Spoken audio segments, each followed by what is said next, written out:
Ang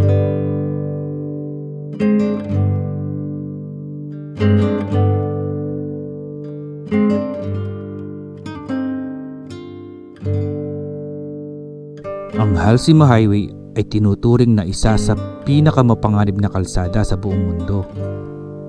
Ito ay matatagpuan sa bulubunduking bahagi ng Cordillera Region sa Hilagang Luzon. Nanalaglag mula sa taas.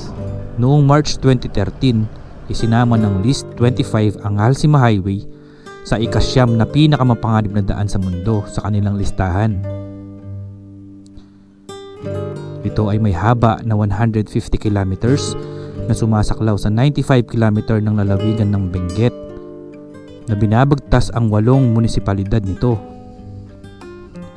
Ang La Trinidad, Tublay, Atok, Bocod, Kabayan, Bugyas, Bakun at Mankayan. Sinasaklaw din nito ang 4 na bayan ng Mountain Province, ang Bauco, Sabangan, Bontoc at Sagada. Ang Halsema Highway ay naging mahalagang bahagi ng kasaysayan at transportasyon ng Cordillera. Ito ang nag-iisang umiiral na ugnayan sa pagitan ng Baguio at mga pinakaliblib na lugar ng Cordillera. Ang daming gulay oh. Repolyo. Kuya, saan dinadala yung mga carrots na yan? La Trinidad. Dito pala nila kinukuha no. Nakita niya yung bundok na yan. Yung bundok na yan, lahat ng nakatanim dyan is carrots. So yung mga carrots na hina-harvest nila doon, dadalhin nila sa La Trinidad.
Kuya, sarado po. Patay. Sarado. Walas. So balik tayo, Marcos Highway. So ito, nandito na naman tayo sa Marcos Highway. Parang last week or 2 weeks ago, nandito pa lang tayo sa Marcos Ganda. So ito guys, yung papuntang Asin. Ito, dito sa kaliwa, papuntang Asin Tunnel. Yan, Asin Road. Dito tayo sa kanan.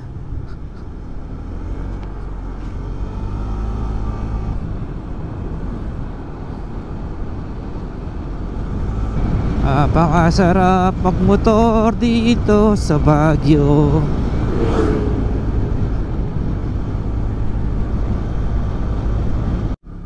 Grabe, napakaganda talaga. Hindi nakakasawa dito.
Welcome back to Baguio City.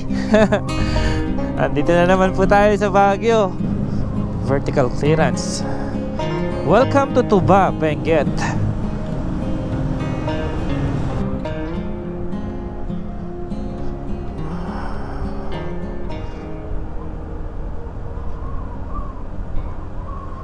Okay, andito na tayo sa Baguio, guys. At wala na po talagang checkpoint dito sa Baguio. Ayan, maluwag na. So ayusin muna natin ang ating maps bago tayo tumiretso. Baka maligaw tayo at hindi natin kabisado ang Baguio. So mula dito sa Baguio, kailangan pa natin mag-drive or ng 1 hour and 46 minutes or 55 kilometers hanggang second highest point or former highest point. So tara, alis na tayo kasi 8:28 na. Baka biglang umulan eh. Madalas kasi umuulan pag after lunch. Hindi na tayo maglilibot dito, guys, dito sa Baguio. Didiretso na tayo ng diretso na tayo ng former highest point or second highest point para after lunch andun na tayo. Baka kasi umulan.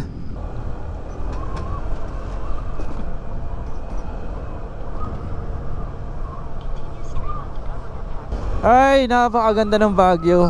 Ang sarap pagmotor dito. Medyo nakakalito lang yung mga daan. Ang daming ang daming mga kanto. Buti na lang nandyan si Waze. Ay, si Google Maps. Lamig. Napakalamig, guys. Ay, nagmumoys na yung GoPro natin. Yun Pero anong oras na? 8:40 AM. Pero ang lamig pa rin. Sarap siguro tumira dito.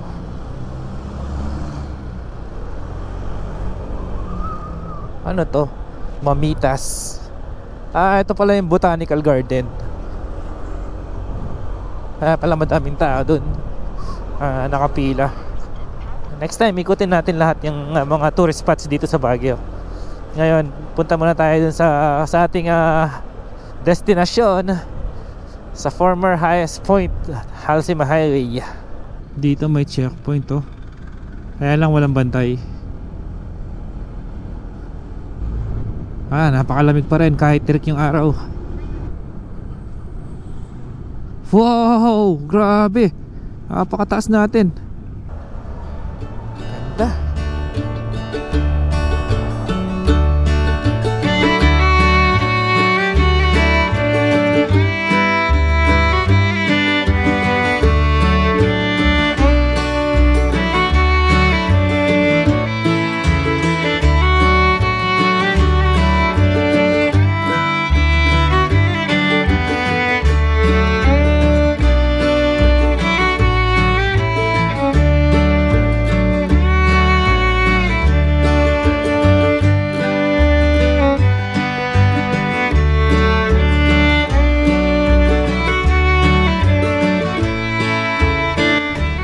Nanunuot sa jacket yung lamig.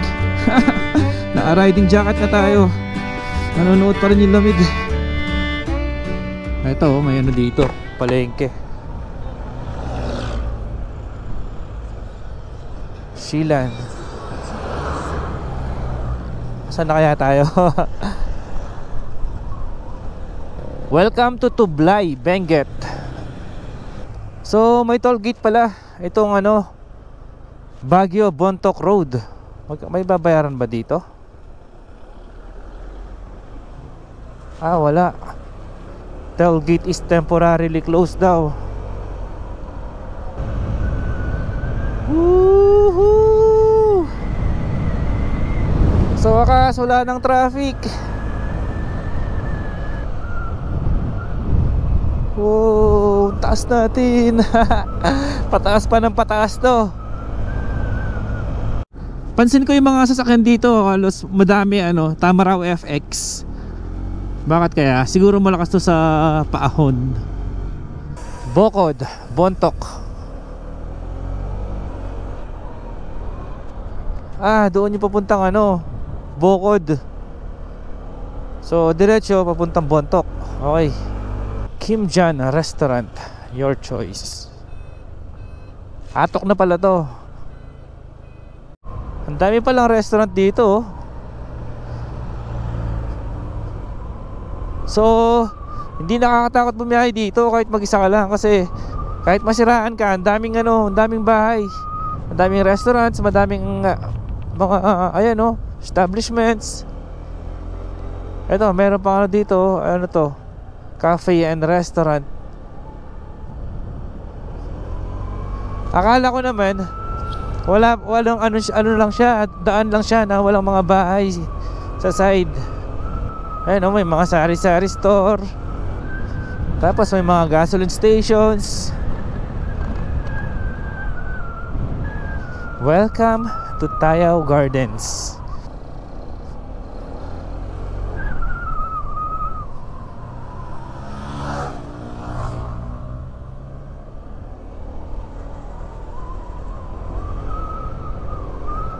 Wow. Hindi ka pwede magpatakbo ng mabilis dito. Isang pagkakamali mo lang, talagang wala na. Finish na. Diretso ka sa ilalim. Grabe.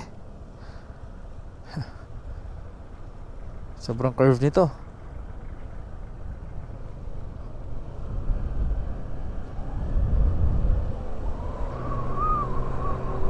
Alam mo, dahil malamig yung panahon, tapos ganito yung view, kala mo wala ka sa Pilipinas.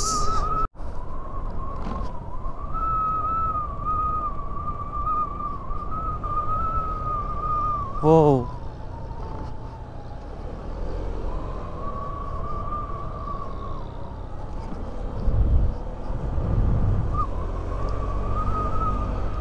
Ganda dito.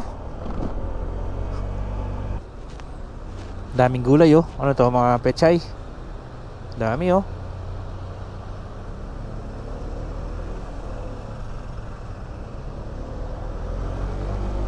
Ito pa. Ayun, mga pechay. Yung isa, cabbage. Ayun oh, landslide oh.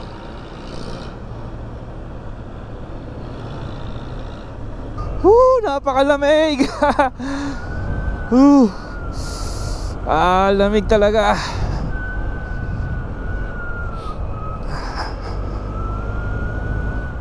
Paano kaya pag dito yung January tsaka February, grabe, siguro sobrang lamig dito. Ganda ng kulay na lumot oh. Ganda. Kulay gold. Parang brown na gold na green.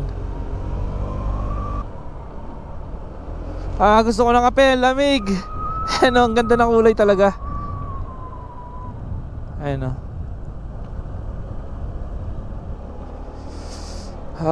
lamig. Ayun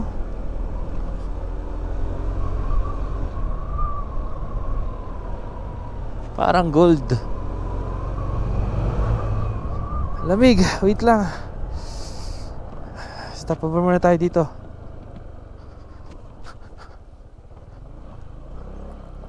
Tignan nyo, nakalubot na yung daliri ko. Nakalubot na, sobrang lamig. Woo!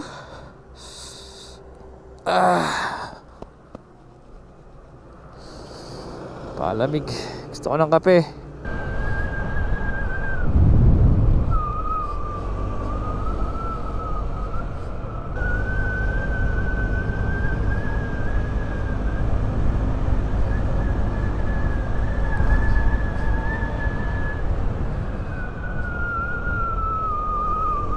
Grabe, napakaganda talaga.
na.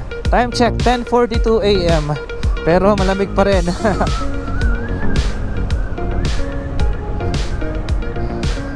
At hindi ako inaantok. Nag-enjoy kasi ako sa view eh. Tingnan nyo naman guys, gaano kaganda oh. Ito yung mga gusto natin, yung mga yan, nature, bundok, mga bangin. Welcome, Abyang Barangay. Cowboys kuya oh.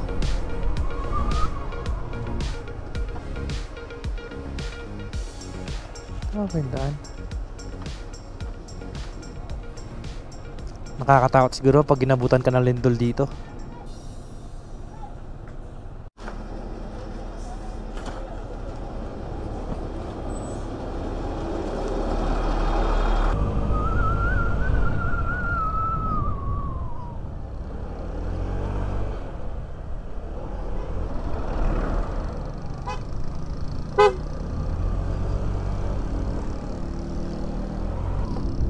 Hoho.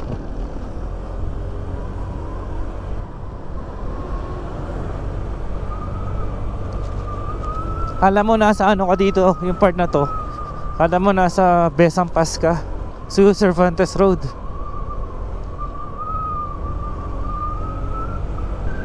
To, lalaki ng mga bato na nalaglag mula sa taas.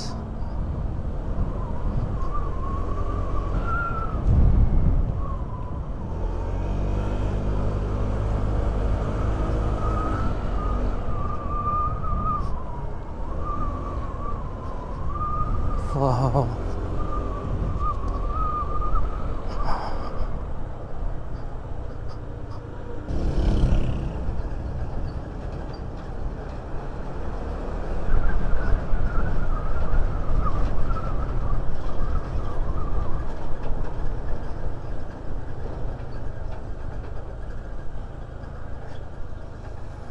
Wow. Puro wow na lang sinasabi ko. Grabe naman kasi talaga. Ingakitin natin oh. Nasa taas na yan.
Okay, time check 11:36. At malamig pa rin.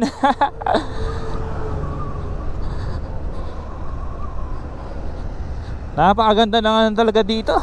Napakaganda ng tanawin. Hindi ko mapigilan na hindi mag-drone.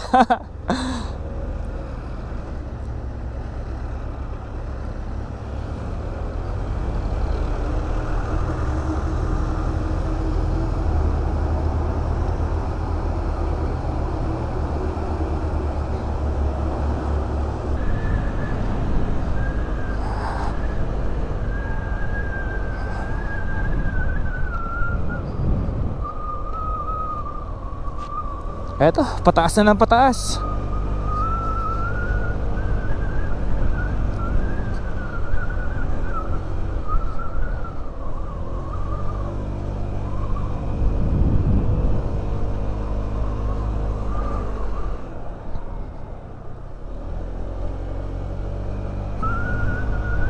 Yung drone natin, nag-moist yung ano niya, yung camera. Dahil siguro sa lamig. Di ko alam kung normal lang ba yan sa Mini 2. Pero sa Mini 1 ko kasi never ko na-experience yan eh, yung mag-moist yung camera. Napakaganda oh. Puro green.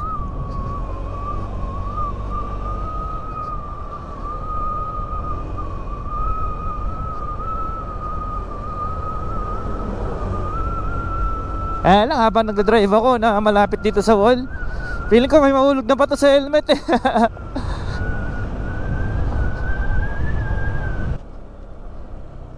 Grabe. Grabe, grabe.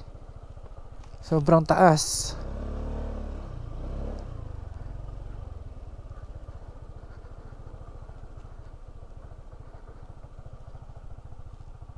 Grabe.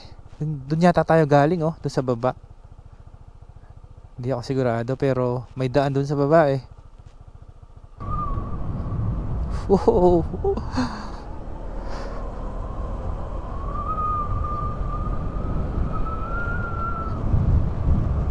Woo! Nakakakaba na, nakaka-amaze. Sabi nga ni Brad Unico, ito yung tawag nilang dangerously beautiful. Okay, sabi dito, you are now approaching Halsima Half Tunnel, Atok Benguet. So ito na yun, yung half tunnel. Ito yung gusto kong makita eh. Woo! Taas!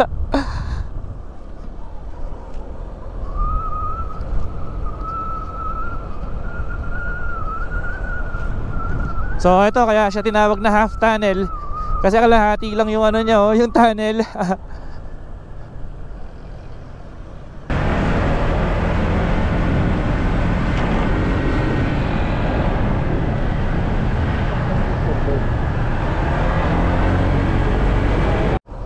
Eto, may malaking restaurant dito oh. Loyung's Restaurant and Bakery. Di pa pala tayo kumakain. Di pa tayo nag-aalmusal, nagde-dinner tsaka lunch. Mamaya na tayo kakain.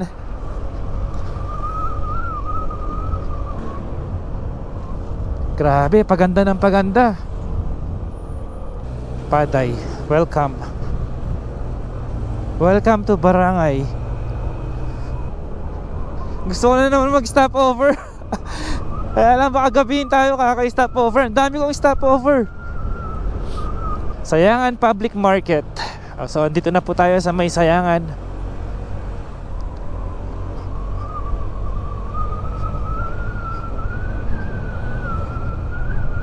Parang sarap magbakasyon dito kahit 1 week lang.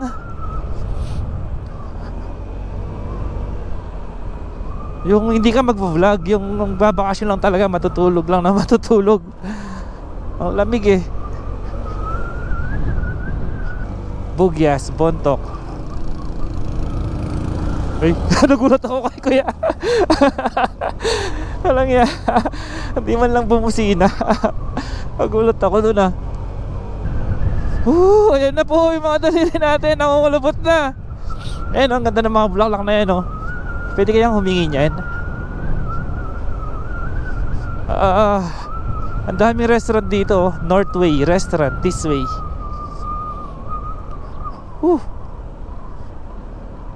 Tirik na tirik yung araw pero ang lamig. Ay, ano to mga to?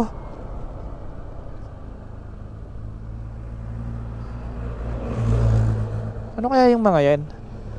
Ano po yung mga yan? Plantasyon ata ng ano? Bulaklak. Bulaklak po? Plantasyon ng bulaklak. Ang dami no, lawak. Sige, salamat. Bye-bye. Bye-bye.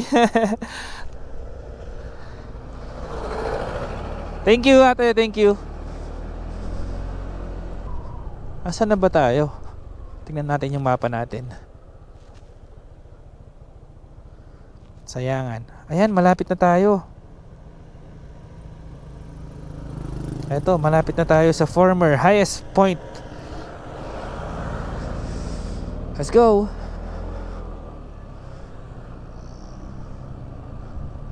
Yung mga bahay, ano lang, yero lang yung pader nila. Hindi kaya malamig yan pag ano, pag gabi. May nakasulat dito. Vegetable farm.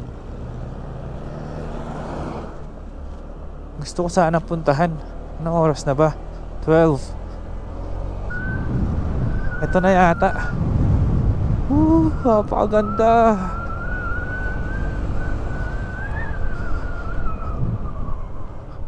Uy, may daan doon sa pababa. Di ko alam kung saan ako lilingon.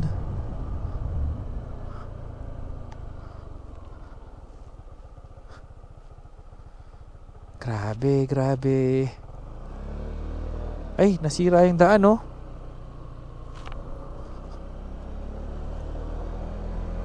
Umangat.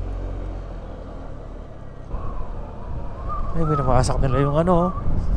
Binawasak nila. Palamig na ng palamig. Eto na. Eto na. Finally, highest point, Philippines Highway System. Eto po, andito na tayo sa dating highest point. Ayan, former highest point. Ngayon, second highest point na. Meron po siyang elevation na 7,400 feet. So, palipad tayo ng drone dito, guys. Siyempre, picture din tayo. Walang magpipicture sa atin.